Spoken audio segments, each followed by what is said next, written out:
I'm putting on my glasses. Like this conversation, you might need to put on goggles. Why? I don't know. You lose your eyesight? No. They say you lose your eyesight. Is that true? That's one of my favorite TikToks is when someone goes, son, he walks in. Quit beating your meat. It's going to make you go blind. And then the dad's looking at us one way, and then there's a voice from the other side that goes, Dad, I'm over here. Ladies, as a quick disclaimer, this episode is not for you or for children. Men only! He's on the other side. Dad, I'm over here. Oh, my bad. What? I'm speaking from experience. Yeah. Well, I'm not wearing glasses, so you must have done a lot let me more take than them me. off. That's so funny, right? Yeah. God bless you if you don't have to wear them yet. I'm so happy for you. Yeah. So today's conversation is guaranteed to get us how many downloads? It's going to get 10,000 downloads. At least it should. It should. Can you give me some names for what they call this? And then I'll counter with one of my names. So today we're talking about the problems associated with beating your meat. Da, da, da. Hey, we're going to keep going. Hey. Shaking hands with the milkman. Your turn. Being a wanker yanker. Choking the chicken. Oh my gosh. Yeah. I think the only other one I got in the bank, and I'll say this, in the spank bank, is tugging your tool. Playing 5-on-1. Listen to what I say. Oh my gosh. It's overwhelming. The best one I heard was self-abuse. Earlene, I don't know what I'm gonna do. These boys is gonna get banned from talking on the radio. Well, honey, we can always go back to watching The View. Oh, Lord, baby, are you back on the sauce? Self-abuse. Oh, my gosh. So if the listener hasn't figured it out, we wanted to tackle something that we know zero Christian men on the planet have ever tackled. Nobody wants to talk about this. Nobody wants to talk about this. In the Christian realm, like people don't. Yeah. And the crazy thing is, I read a statistic that said that the highest rate for like watching pornography in hotels is during the time when it's like pastors' meetings. I literally just cringed. Yeah, when it's like when it's supposed to be a Christian type. Yeah, that's the most pornography is watched. Man, it's so scary. It does scare. I'm sure that was a pagan that did that static. I'm just gonna be honest with you. We said this before, though. Yeah, we said this before. Yeah, because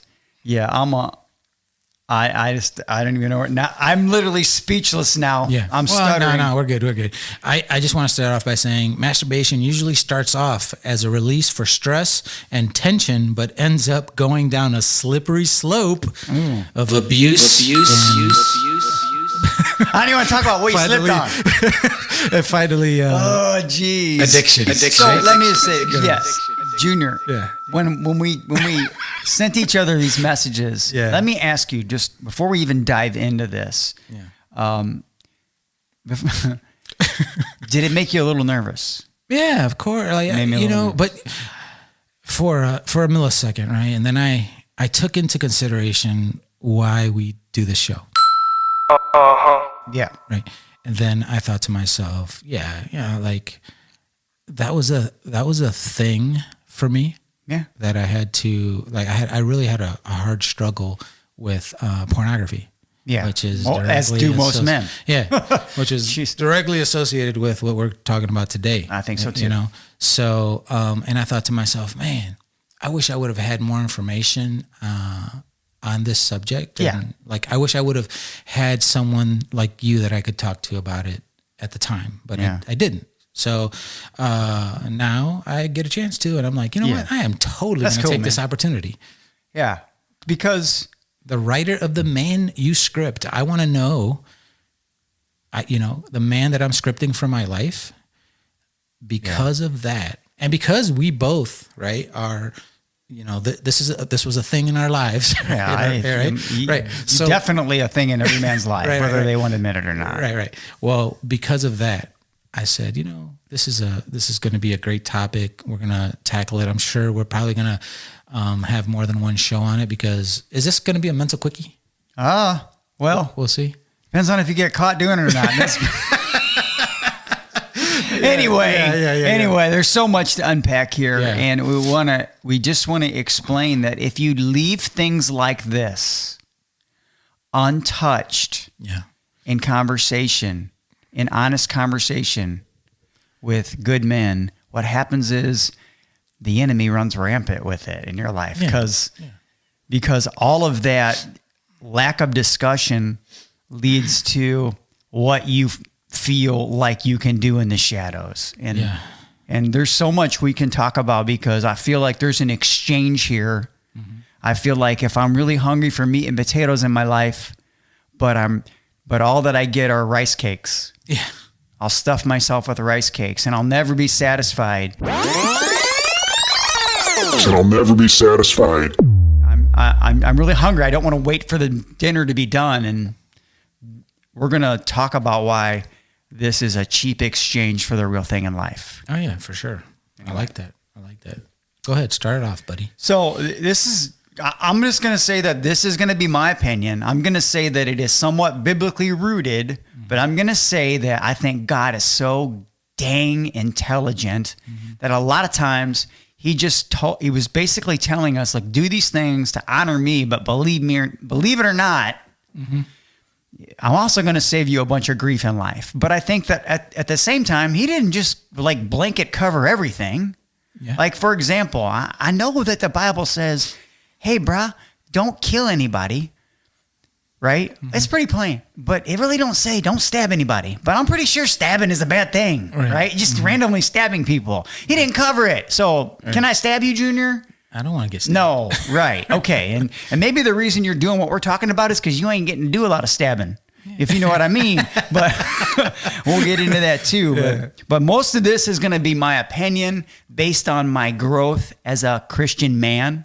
Okay? Right. And I do believe there's a reason why you're supposed to study the word, and it's supposed to change your heart.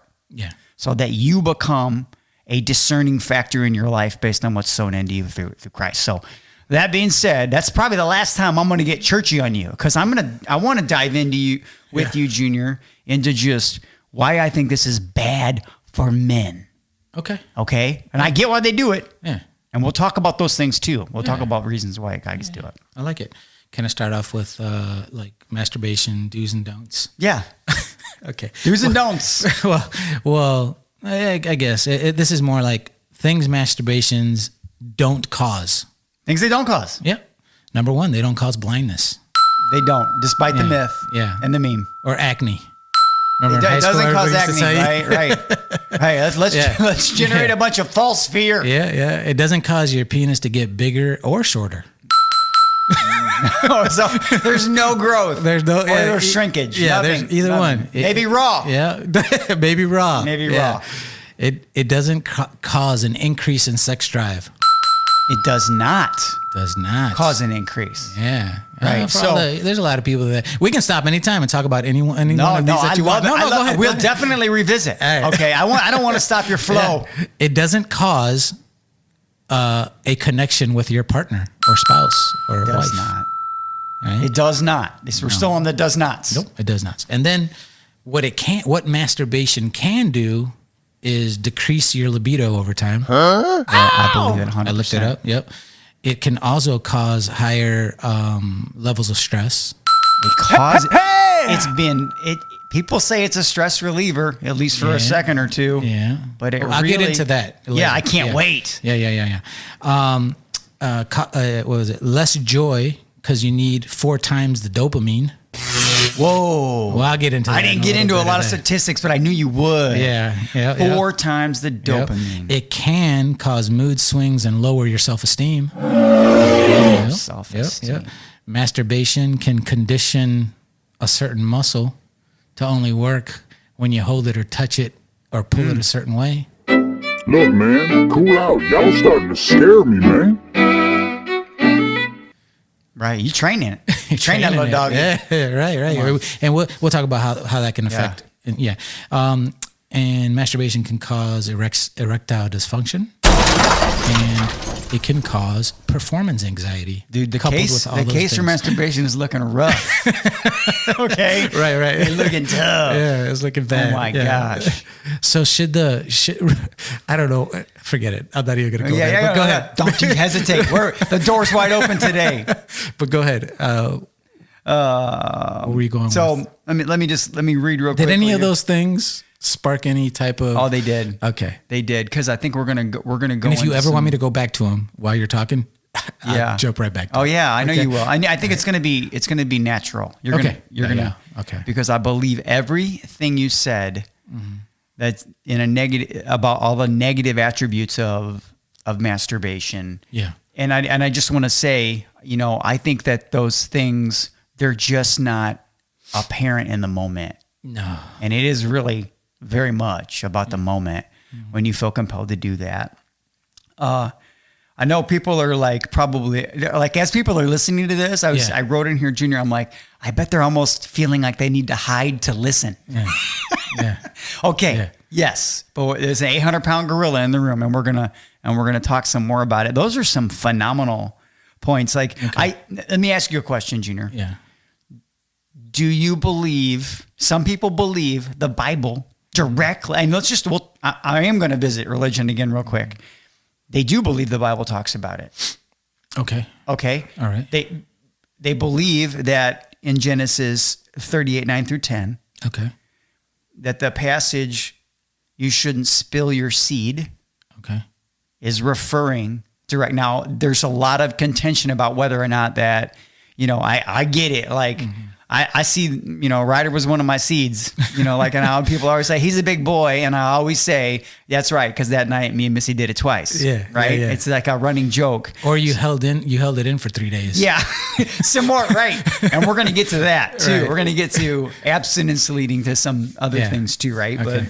But do you feel like, because I don't feel like it's directly addressed, but then in the back of my mind, I was like, look, is there anything I do in my life? Let's say that I was engaging in this and I was about to send some of my swimmers into the sewer, right? I'm standing over my toilet and then, my Jesus is in my back. He's like, hey, when you're done, I need to talk to you about something important. Oh, Lord. So when I think about that, I'm just like, whether this is specific, whether there's contention about whether it's addressed in the Bible or not, right.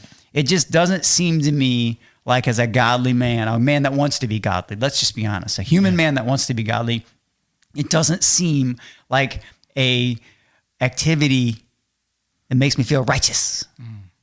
Man. So in order for me to answer that, I'll have to just kind of go back a little bit. Mm-hmm. All right. So for me, masturbation started right around the age when my parents were getting a divorce. Yeah. And I was around, that's interesting. Yeah. I was around 12 years old. Okay. And I feel like I lived a pretty clean life up to that point. There might have been a few things that really, I honestly, I think at that point I only seen my grandma naked. Okay. And I seen her naked because back in Puerto Rico, there was a tiny little window where there was enough hot water. So everybody's doubling up and my grandmother's like, hey, get over here. And she starts washing me. And while she's washing me off, she's washing herself off. And I just remember seeing her naked, but it was nothing that interested me at all. Yes. It was just normal because if she changed in the room, I was raised by my grandmother, and if she changed in the room, she would just walk in out of the, and it was nothing big to me. That is so true, dude. I would just look and then I'd look away. It was no big thing. But at the age of 12, my parents were going through a divorce, and it was a really highly stressful time in my life. I can put that into words right now, but at the time, no way. That's so good. I had no idea. That is so huge. You said that. Chaos was in my home life. Hit the record button. Chaos was in my home life. Yeah. And I really felt like I had no stability. I was entering puberty. Okay. And I experienced a dopamine fix.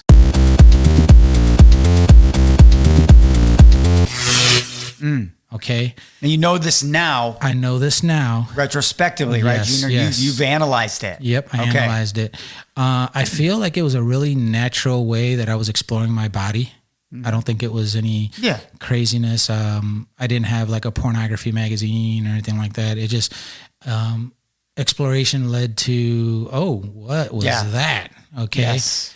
And coupled later, shortly after, this is crazy how this happens, it was coupled with pornography. Okay. Yes. Because a buddy of mine found some magazines and isn't that crazy? Everyone has that story. Yeah. Yeah. And Everyone he was has. like, dude, look at this. And I just, and he gave me some magazines and it created a soothing escape from the pain and problems. Yeah. That makes sense? Yeah. From the things that were happening in my life. And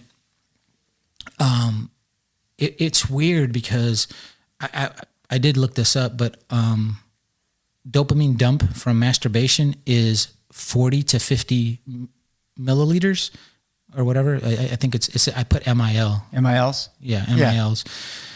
And in real life, if you experience joy, to the like, let's say you and your buddies are doing something exciting, like riding jet skis, and you're just having a blast, and all that, all those serotonin, dopamine, all these things are being dumped in your body. Dopamine will only dump in your body at 10 mil. Wow.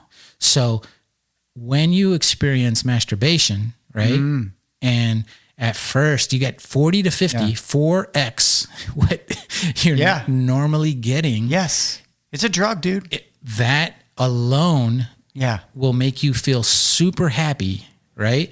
In a world that's, for me, was chaotic, filled with divorce and fighting and arguing and, entering puberty. And I felt like I had no stability. That felt really stable in my life, right? Mm-hmm. Initially, it just felt like it was like the quick fix, right? Yeah. To be honest with you, I don't even really think that it turned into the whole, like the opening gateway to something that I didn't realize it was going to go to someplace else. I feel like that 4X did its thing for a while, but then habits started forming. Yeah. You know what I'm saying? Like it just became an animal that was out of control and I couldn't get a grasp on it. But originally it was just a fix for me feeling really lonely and sad. But imagine if I tell you, imagine you're going to have Thanksgiving. Yeah. And for all intents and purposes, you are going to have Thanksgiving with all your family and friends, all your cousins. And, we're guys here. So I'm talking to the fellas, right? Yeah. And you imagine like you make that amazing touchdown and, like when you're going outside playing football with your cousins or playing tag or however all that goes, right? But you're only reaching levels of 10 MIL. Yeah. Of dopamine, right? You're going to set your life up for that 40 to 50. You're going to set your life up for that 40 to 50. Right. Does that make sense? That's crazy. That's nuts. That's crazy. Yeah. So it's a What do drug. you mean to say nuts? Pun intended. Yeah, pun intended. Yeah. So I forgot to add one to what happens when you're living a life like that too, you become more irritable. Right? So if joy is 10 and you're playing a card game, you're having fun with your family. I'm trying to set up pictures here, guys. Yeah. Right? I love what you're saying here. And I love it. Yeah. And everything's at a 10, which all of the world operates at this, right? Yes. Like that's what God intended you to operate, all joy, 10, but you get 40 or 50 from this other thing that's happening in your life.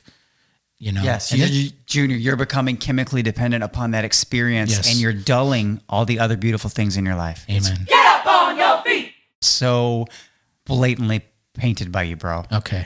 It was incredible. I didn't want to kill it. I didn't want to keep beating a dead horse, but I felt like I wanted beautiful. I wanted people to know. It's a great understanding.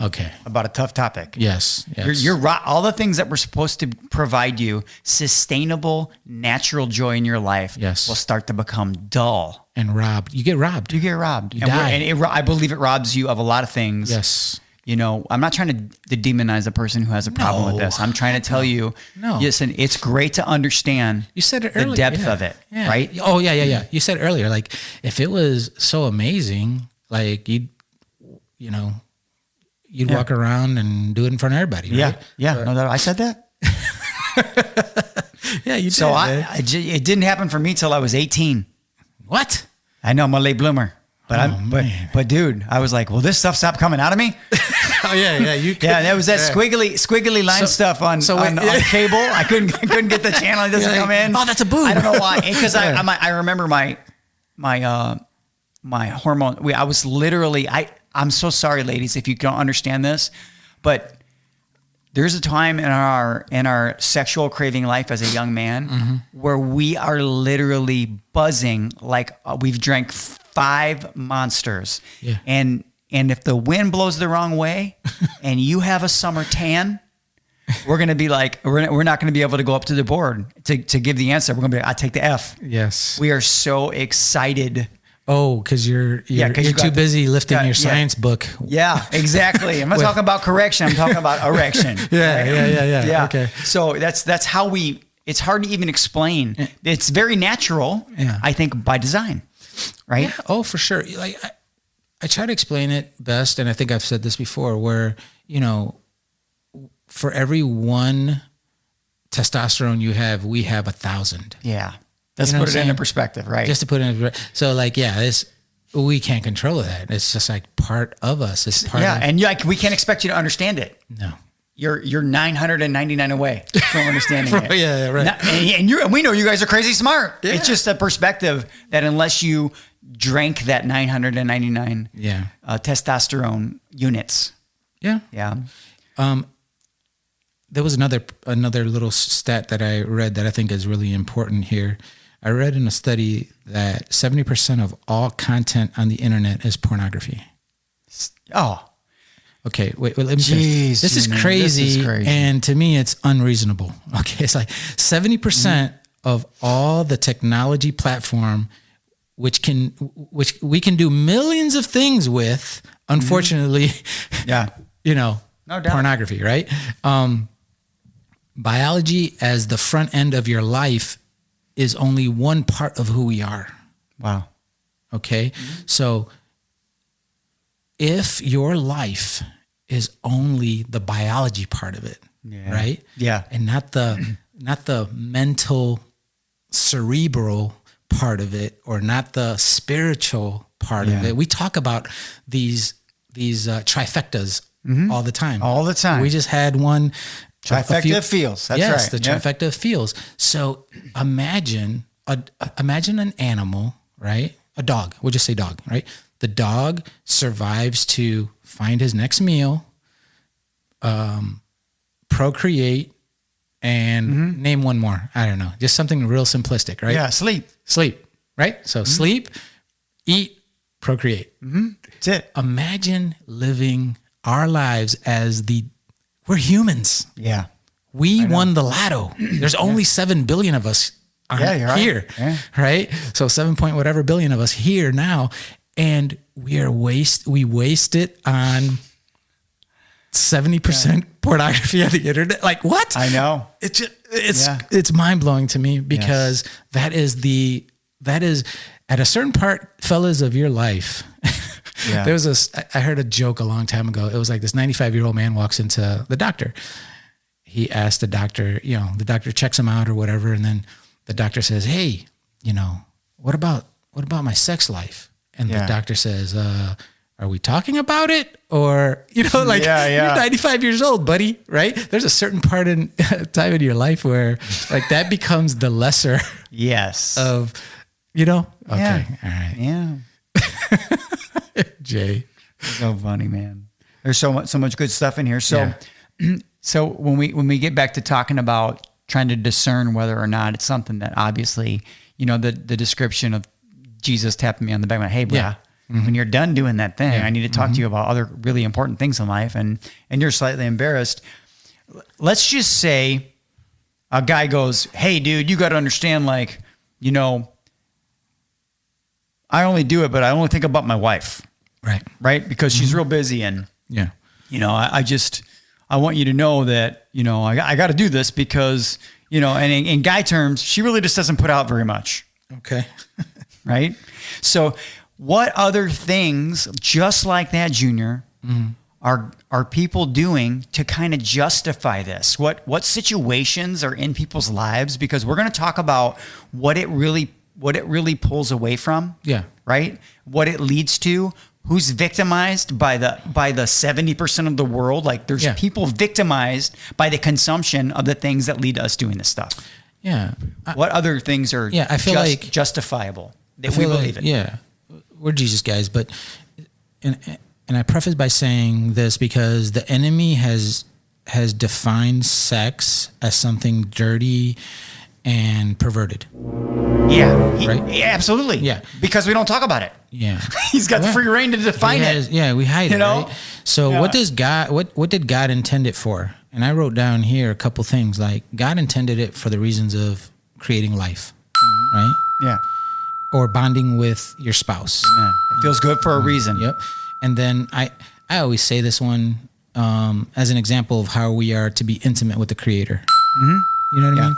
So, what happens is because it's interpreted as perverted, it brings shame and guilt. Oh my gosh, this is golden crap you are picking on right now. So shame and guilt will cause us to hide what we're doing.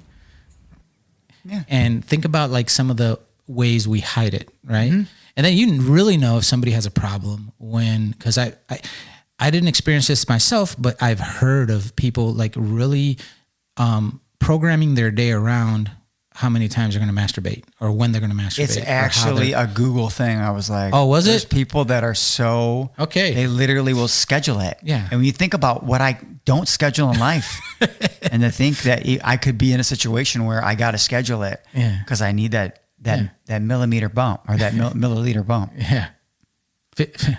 40 to 50 compared to 10. Yeah. That's crazy. So that's freaking insane. Yeah. So I think that that's a way that keeps us trapped. I think like, the shame and guilt will keep you trapped and keep you in bondage. Yeah. And keep you from being all that you can be, Yeah.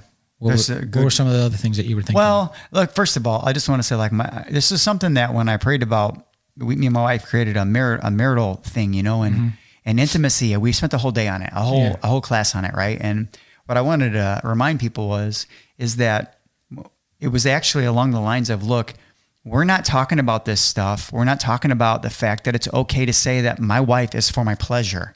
The moment I use the word pleasure, Christian people start to cringe. Why? Because we've let somebody else define it. Here's the problem.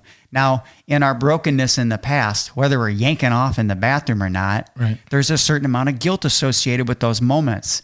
The problem is when we're in context of being in the bedroom later on in our life, when we're trying to do things right with our wives and our husbands, who if you're a woman listening to this, that crappy, clingy guilt from doing it the wrong way starts to invade when you're doing it the right way. He starts to define what's okay for me and my wife in the bedroom.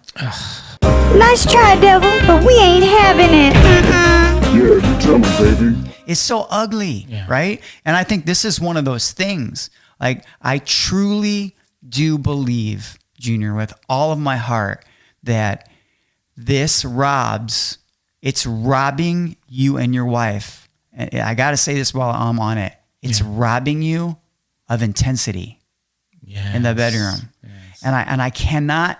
So I want to get into how you can listen. We painted the picture that it's bad. We could just go on for hours and we're going to keep talking about it. Yeah. But the thing that it's doing the most, I swear, is that I noticed that me and my wife, we literally schedule sex. Now, I don't mean like there's an appointment. I don't fill out a thing on the calendar. She said this. She shocked me in the marital class. She said, me and Jay are pretty much getting down every Sunday night. For sure. Like, this woman will run a marathon and she's like, it's Sunday night. 100%. She is. I mean, it's very, very, very rare. Right. So if you're listening to this at 10 o'clock a Sunday night, don't call me. Right. I mean, you can in 3 minutes.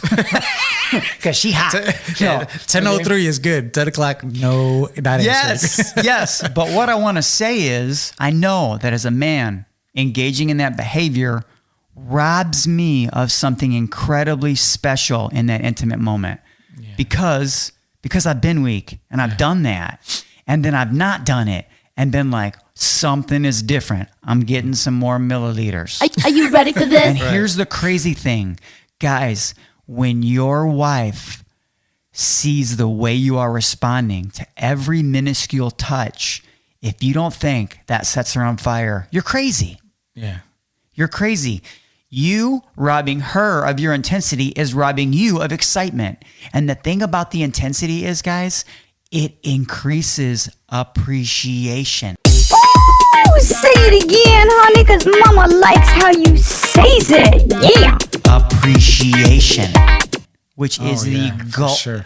The when you appreciate the moments that you have in your intimate life with your wife or your husband in your bedroom. And I'm speaking in context of being married, guys. Yes. Because if you're having sex outside of being married, you weren't ready. You're messing with your mind. Yes. Okay? You're messing with your freaking mind. But if I engage in that activity and I don't treat my wife and my mind like she was worth the wait, okay, then I am robbing us of this reciprocal, beautiful thing that keeps us interested in each other, that keeps us having sex, that keeps us interested in having sex.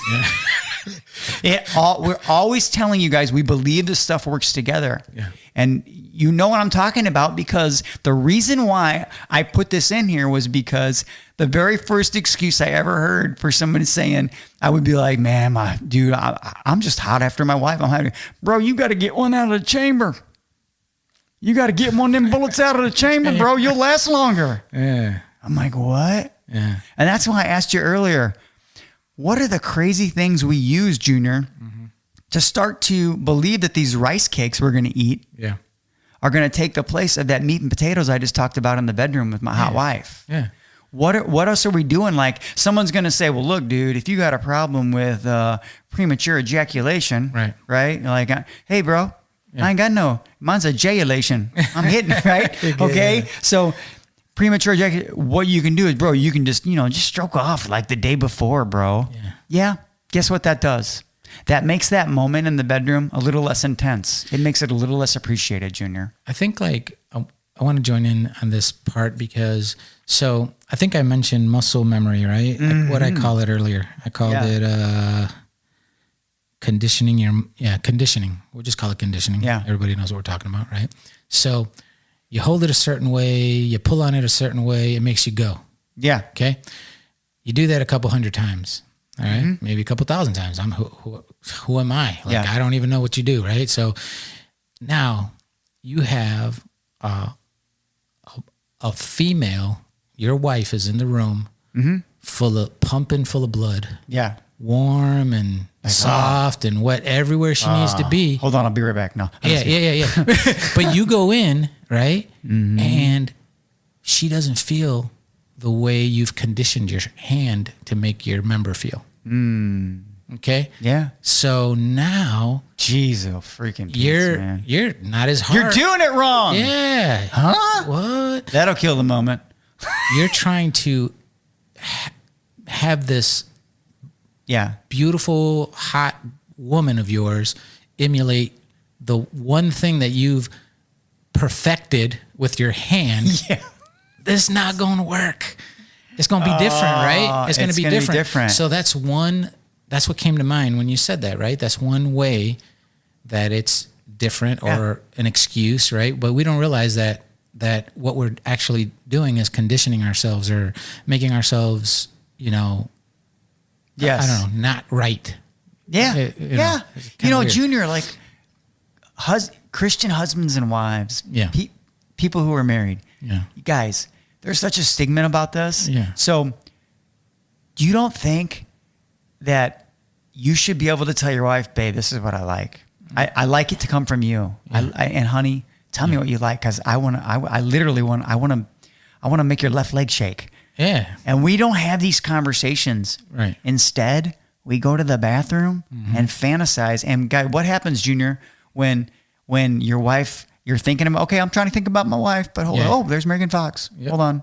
Yep. In my head, whoever. right? Yeah. Okay, look, now, you ever see celebrities do crazy things that don't make sense to you? Yeah. They're totally desensitized, Junior. Yeah. They're totally desensitized. Your touch. Their now, reality is completely different. It's different. It's been created by overstimulation. Yes. Right? Yeah. You can only, so the only way you can, as a man, is get super excited and as hard as you possibly can is if you look at, like, you already made this habit, right? You have to go to here first, and then you got to scroll to this one, and then that one puts the imagination of whatever else. And then the crazy part is, like, there's no possible way. You done ran through 100 women on your screen, okay? Yeah. and then you're trying to emulate that in the bedroom with your wife. Yeah. It's not going to happen, right? So does she feel it? Can she tell that you're not getting, like, you're not turned on? Well, yeah, she could tell because, it took you that habit, that rotation of 100 women to get you to the point of where you are at peak performance. Now you go in there and then, she is now one the real woman. thing doesn't even get you off. God, forgive me. I'm so sorry. That's so crazy. It's crazy. And here's what scares me, Junior. Yeah. She, all of a sudden, like, we think a lot. Women think a lot, and sometimes more emotionally. Mm-hmm. She literally thinks something's wrong with her. I can't get him rock hard. And does a guy go, babe, it's not your fault. I whacked off 3 times today. No, he doesn't say that. Oh, they don't have that honest moment? No. I'll just let her think that it's because she gained 3 pounds. Yeah. Right? Yeah. Now she's God. unqualified to make me look what we set ourselves up to do, guys. And because it's a secret shame, we can't even share it. Yeah. Man, it's just a slippery slope. Now, imagine that, even though a lot of guys won't want to admit it, the stress that comes along with that. Yes. Yeah, amen. You're in the room and you can only get it up for, 10 seconds at a time. Yeah. Yeah. It's half flat. Yeah. You're just like, now that's why I said earlier, it causes stress. Less joy, right? Less joy kind of comes along with, absolutely. With more stress. More stress is definitely going to bring more joy. That erectile dysfunction might not be, really the case. It might be something that's going on in your head because you're too busy, yanking your chain. Now you got to take medicine. Yeah, now you got to take medicine, put foreign objects in your body, foreign stuff in your body. You weren't created like that. Mm-hmm. That thing was, think about it. Like you said it, I remember a time in high school where I could probably be wearing a snowmobile suit. There could be a bus in front of me and a girl across the street. I could still get her pregnant. You know what I'm saying? Like, so that's, you got to remember, then those types of things, they go away if you're constantly messing around with the screen, Oh my gosh. Performance anxiety, another thing that can, like, you're looking at all this pornography and every guy in that pornography video is hanging like 12 to 15. Yeah. Right? Yeah, right. Like they're just normal people. You're just normal, right? So, you are expecting yourself to perform like that, and it's that kind of work like that. So I could just see some people, Junior, saying, well, look, man, it's got to be better than cheating on my wife. Like, you notice how we like make all these compromises, Yeah, I wrote that down too. She's not putting out, so I'm going to do this so I don't cheat on her. Yeah, I put either you hide it or you justify it. Either you hide it or you justify it. That's right. There you go. Oh, dude, that's so good. Yeah, right? Or you do both. Or you do both. Yeah, you hide it. Mostly they do both. Yeah, because you're right. Because in the back of your mind, you feel, Junior, like this ain't right. Like, I'm dishonoring my wife, and I'm trading in something that, and we've already told you now. Now you fella knows. If you don't tell me, you don't notice a difference in your intensity when you for some reason can't hook up for a week, and you've managed to not, yank on your wanker. Yep. If you don't notice the difference in intensity, guys, then I don't know what else to say. It's true. Yeah. It's the truth. You can't convince me any other way. Right. I know that you said that biblically in Scripture, does it say anything about masturbation? I did look some stuff up. Mm-hmm. So I read, in and I know a lot of people that are listening to this know this scripture says, your bodies are a holy temple of the Lord. Yeah. Would you take the members of the body and join them with a harlot? That's what it says in 1 Corinthians. Yeah. What does that mean, a harlot? That's a lady of the night. A lady of the night, right? Would you consider that unclean, impure? Yeah. Right, nasty. Yeah. That's what it is. What it is, right? That's in 1 Corinthians 6:14, and then I read, flee fornication, even if it's with your own body. So flee fornication. So let's break down fornication, right? Mm-hmm. What do you feel fornication means? I've actually looked this up. I cannot 100% remember how it was defined, but I do feel like it's like engaging in sexual activity within a context that it shouldn't be done biblically. Even not biblically, so fornication would be like cheating. Sure. Right? So cheating on yourself with, or cheating on your spouse with another woman, right? Or whatever. Yeah. If you are doing that with your own body, he says, flee from it, right? Why would he tell you to run from that, right? Because masturbation is having sex with yourself. So you are actually doing something that he says flee from, but you're doing it with yourself. But we justify those types of things, right? Right. Because we like to fulfill we're fulfilling the desires of the flesh. Yeah. Right? Yeah. So does scripture say fulfill the flesh, fulfill the desires of the flesh? It says no, flee from that too. Don't do that, right? And then our bodies belong to the Lord and are created to glorify him. Are we glorifying God in that act? Right. Right? So James 1:3-14, when tempted, no one will say, God is tempting me, for God cannot be tempted by evil, nor does he tempt anyone. But each person is tempted when they are dragged away by their own evil desires and enticements. Enticements. Right? So he's not doing that to us. That's why we feel the shame, and that's why we feel the guilt, and that's why we feel those types of things. And if you really want to get into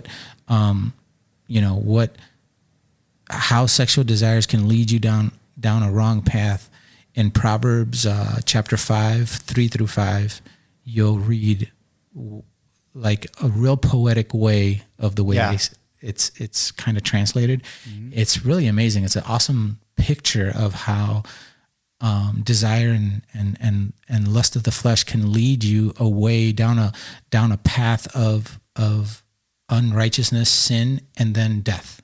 Yeah, and then ultimately death. Yeah, ultimately death, right? Because if you don't control something, it controls you. That's it. That's the bottom line.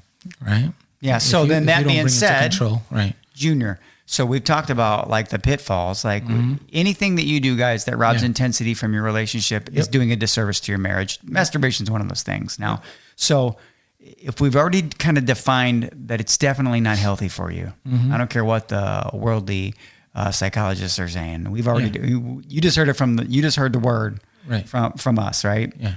What are the tactics I've got a few tactics a person could utilize to begin to migrate away from this if this is their lifestyle?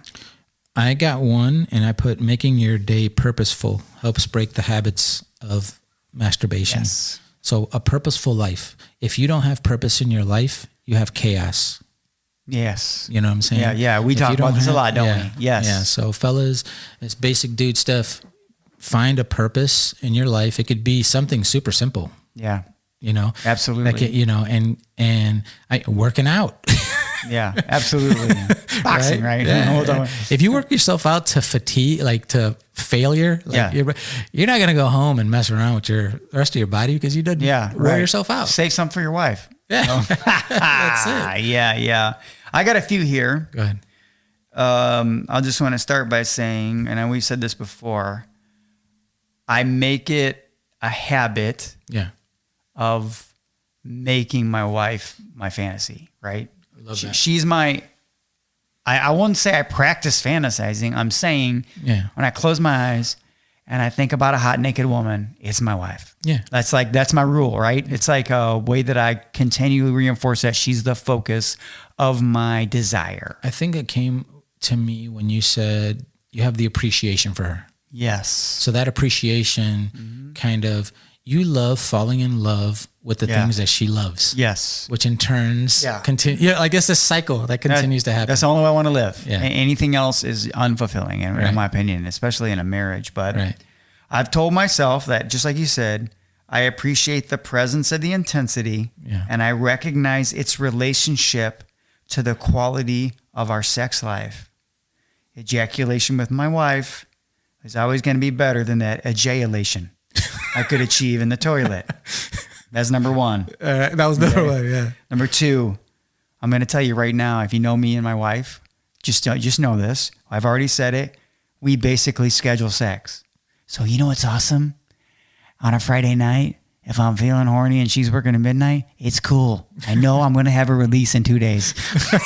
Imagine if you don't have that conversation or that commitment. Right. And you never know when I'm going to see my lady's goalposts. Yeah. Right? Yeah. Right? If you never know that's coming, how hard is it to wait, to avoid the Snickers bar when you don't know when the pot roast and potatoes are coming.